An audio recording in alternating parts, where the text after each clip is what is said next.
5월 24일 오늘의 말씀은 잠언 22장 22절에서 29절까지의 말씀입니다.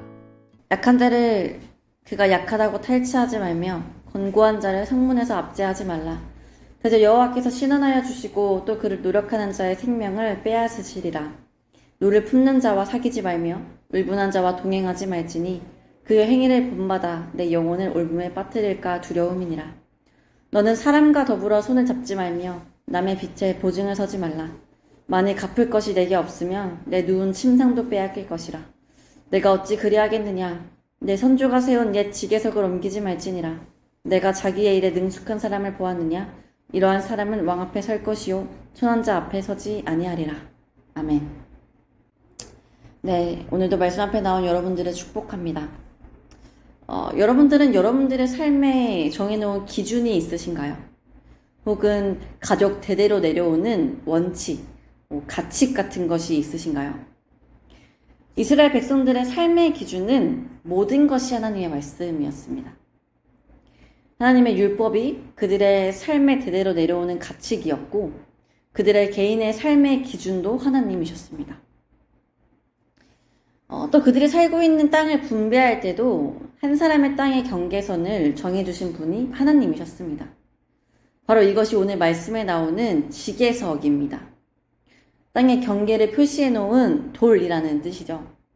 하나님은 이 지계석을 기준으로 이스라엘 백성들의 땅을 구분하셨고 그 지계석을 넘어 다른 사람의 땅까지 자신의 소유로 확장하는 것을 금하셨습니다. 왜 그러셨을까요?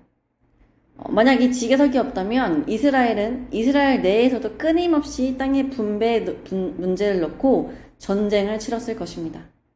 가나안 족속들만이 아니라 이스라엘 내부에서도 더 많은 땅을 차지하기 위해 각 지파마다의 전쟁이 일어났겠지요.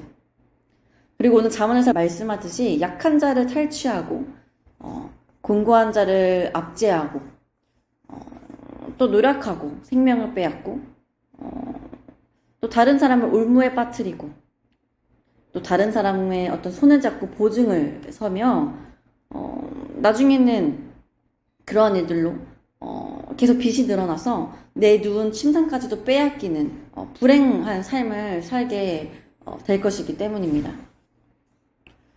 그렇게 하나님께서는 각 지파에 맞는 땅을 분배해 주셨고 확실한 경계선을 정해 주셨습니다. 그 안에서 자족하고 또 그 안에서 각자의 삶을 살아가라는 것입니다. 땅을 늘려갈 수 있는 방법이 있다면 갈렙과 같이 아직 정복하지 못한 누구도 갖지 않은 땅에 있는 이방 족속들과 싸워서 쟁취하는 방법뿐이었습니다. 여러분, 이것이 우리에게 주는 교훈은 무엇입니까? 내 삶에 주어진 자리를 잘 지키라는 것입니다. 우리는 때때로 내게 주어진 삶의 자리를 넘어서 다른 사람의 자리를 부러워할 때가 있습니다. 내 삶의 지계석을 자꾸만 더 좋아 보이는 다른 곳으로 옮기려 할 때가 있습니다. 물론 우리의 삶이 더 나아지고 또 발전되면서 우리의 삶의 경계가 더 넓어질 때도 있고 또 하나님께서 우리의 그런 삶의 반경을 옮기실 때도 있습니다.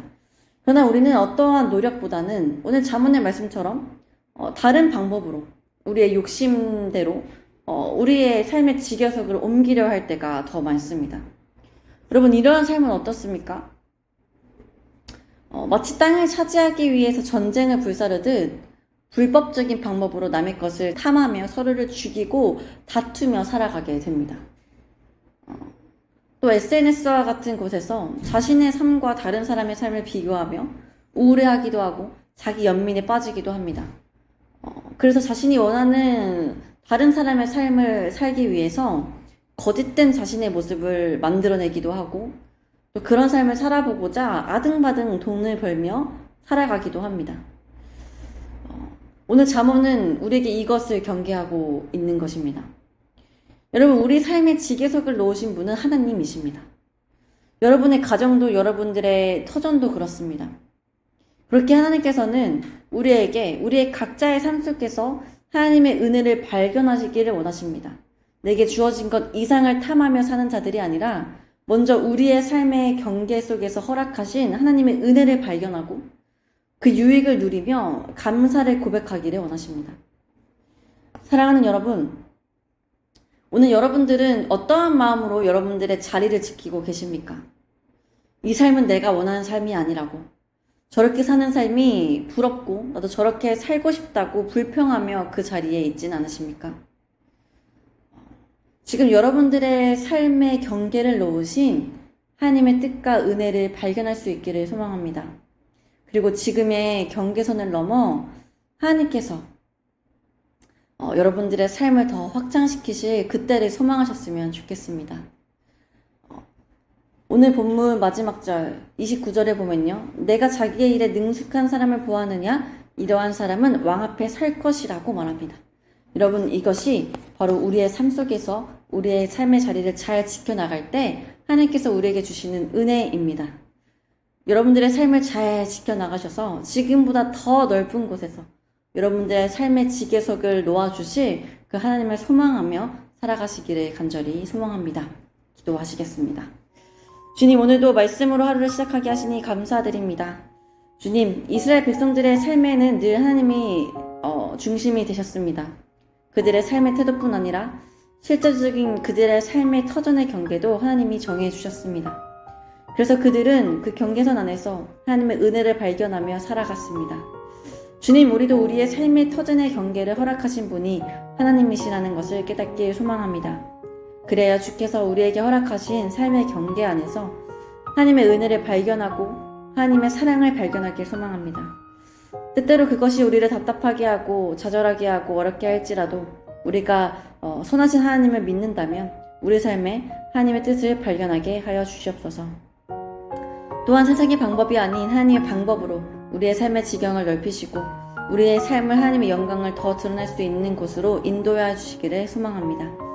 감사합니다. 오늘의 삶 속에서 하나님의 은혜와 사랑을 발견하여 감사할 수 있는 하루가 되길 소망하며 예수 그리스도의 이름으로 기도드립니다. 아멘.